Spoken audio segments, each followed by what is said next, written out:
matin tout le monde. Mon nom c'est Émilie Martin pour ceux qui ne me connaissent pas. Donc, comme Denise l'a dit, je suis coach et également aussi spécialiste en nutrition. Je viens vous parler aujourd'hui de l'hydratation. Alors, c'est une petite capsule très très brève parce qu'on est deux invités puis je ne veux pas qu'on passe 3 heures à l'intérieur. Vous avez déjà hâte d'aller courir. Donc, pourquoi c'est important de s'hydrater selon vous? Pas sécher. Toi, tu n'as pas le droit de répondre. Parlez fort, je vais vous entendre. Pourquoi on a besoin de boire ou de s'hydrater avant un entraînement?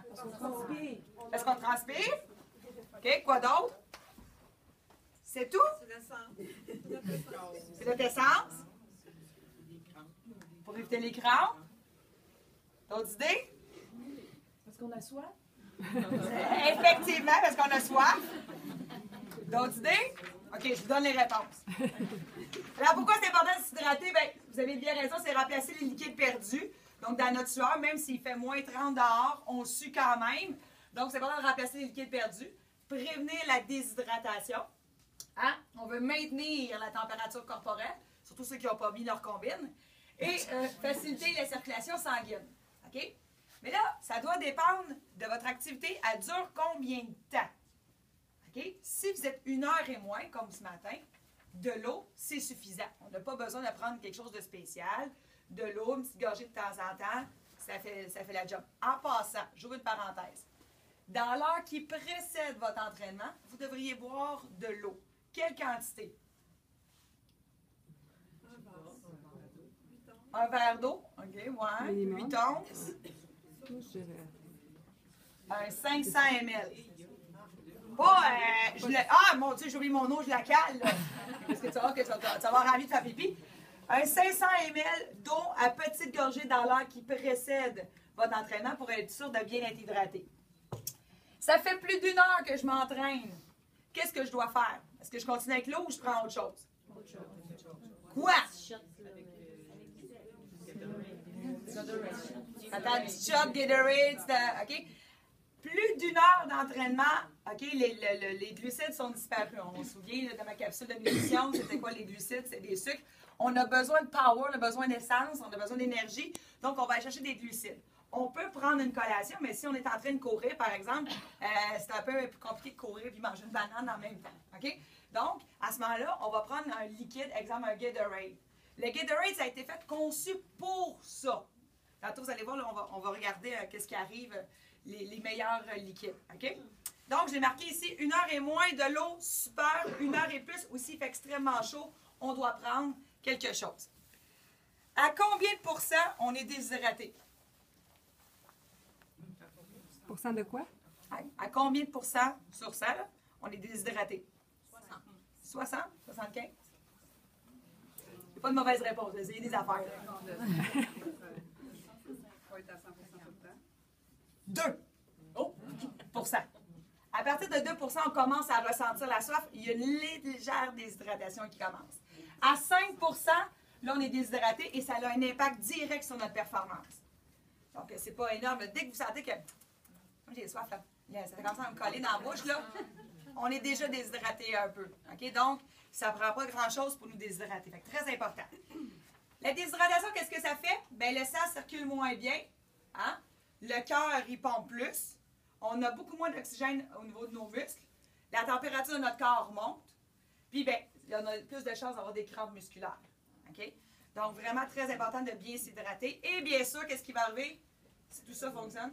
La fatigue. On va avoir l'impression de traîner 8 pianos quand on va courir. Tabarnouche, c'est pas facile aujourd'hui, OK? Donc, déshydratation. Donc, d'où l'importance de prévenir et de boire avant. Tantôt, j'en ai parlé un petit peu des boissons. Alors, on va comparer ici. Donc, j'ai marqué ici le pourcentage de glucides, donc de sucre contenu dans les liquides et quelques liquides que les gens en prennent. Alors, on a de l'eau. De l'eau, il n'y a rien, hein? Il y a 0 de glucides dedans. Des eaux aromatisées, de l'eau à la framboise, de l'eau à ci et ça. Bien, il n'y a pas non plus de glucides à l'intérieur, c'est 0 de glucides, donc ça ne vous donne pas de sucre. Du Gatorade Propel, ça existe presque plus sur le marché, mais à un moment donné, il y en avait beaucoup. Ça aussi, c'était juste de l'eau avec aucun glucide à l'intérieur. Donc, l'idéal, c'est le Gatorade, le Powerade, qui a une concentration de 6 à 8 de sucre. En haut de ça, c'est trop sucré. Les électrolytes? Les électrolytes, oui, C'est bon, ça? c'est bon, mais c'est encore mieux si tu parce que les électrolytes, ça va t'aider au niveau, mettons, d'éviter les crampes musculaires, les minéraux, ça. Ça va pas nécessairement t'amener beaucoup d'énergie. Ah, OK. Fait que, donc, c'est un petit mix.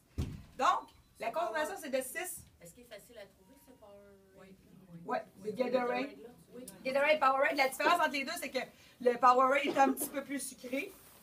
Donc, plus avantageux si, mettons, il fait extrêmement chaud comme l'été ou vous faites une plus longue sortie. À ce moment-là, là, ça peut être intéressant. Une petite sortie, un petit Gatorade ou le petit G2, là, ça fait la job aussi. Donc, une concentration de 6 à 8 de sucre, c'est l'idéal. En haut de ça, comme le Coke qui est à 11 ou du lait au chocolat à 12 ou encore un jus de fruits qui est à 12 à 16 c'est beaucoup trop sucré. Vous allez monter votre taux de glycémie, donc votre taux de sucre dans le tapis, et vous allez redescendre très rapidement. Si vous prenez du jus de fruits, qu'est-ce qu'on fait? On le dilue. On dilue. Au moins moitié-moitié avec une pincée de sel. OK? Pour aller chercher nos électrolytes. C'est bon? Petit mot. Amélie, question. Tu as mentionné si je cours 1 heure et plus, Ouais. mais l'hydratation enrichie, si on peut appeler ça comme ça, là, je la prends déjà pendant que je cours, avant l'heure, justement, pour durer 1 heure. Avant, je vais prendre mon 500 ml d'eau à petite Ouais. gorgée.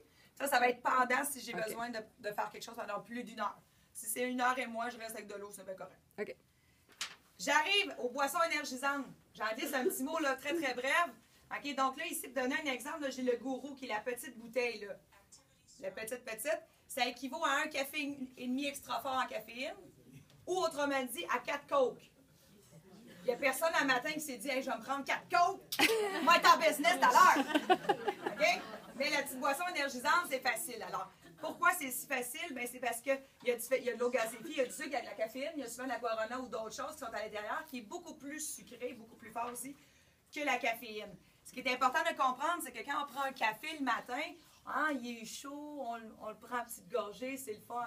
Mais ça se boit très bien, surtout quand il fait 40 degrés dehors. Puis là, qu'est-ce qu'on fait? On le cale. Mais la dose de caféine, elle rentre comme une tonne de briques dans le système. OK? Puis même si oh non, moi, je l'ai essayé, ça marche pas. C'est sûr que je prendrais ton pouls, je regarderais ta pupille, là. La pupille est dilatée, ton pouls est plus intéressant. Ta pression sanguine, elle a changé, même si toi, tu ne sens pas. OK? Pour prévenir la déshydratation, c'est un peu compliqué. Des fois, non, on ne sait pas, je suis déshydratée, je ne sais pas. Alors, c'est facile, bien, boire avant de ressentir la soif, s'hydrater régulièrement avant, pendant et après l'effort, et vérifier l'état de votre hydratation après. Il y a de 2 façons. La première technique, c'est je me pèse avant la course, puis je me pèse tout de suite après. La variation de poids va m'indiquer à quel point j'ai transpiré. Mais là, des fois, on n'a pas toujours la balance avec nous. Hein? Donc, là, j'ai essayé de vous dessiner ça en couleur. Là. Alors, la couleur de l'urine, la charte de pipi. C'est très facile. Vous ferez le test demain matin. Quand vous allez faire votre petit pipi, votre premier petit pipi de matin, là, tu regarderas la couleur. Habituellement, c'est assez foncé. C'est normal, hein? Tu n'as pas bu dans ta nuit, tu t'es pas levé, ou peut-être un petit peu, mais tu n'es pas hyper hydraté. Donc, le matin, on se lève, on est déshydraté. Dans la journée, si tu remarques, ton urine, elle change de couleur. Elle ne va pas devenir plus pâle. Parce que tu t'hydrates dans ta journée. Donc, quand vous voyez que votre urine là, est jaune comme les chandails Lolé, là, c'est peut-être le temps d'aller prendre une petite gorgée. Okay? Si elle commence à devenir plus foncée, là, dans les teintes orange, brun, là, va consulter, c'est mauvais signe. Okay? C'est pas normal. C'est bon? Avez-vous des questions? Tout est super clair. Parfait. Alors, je passe le message à Normand, le flambeau à Normand. Merci.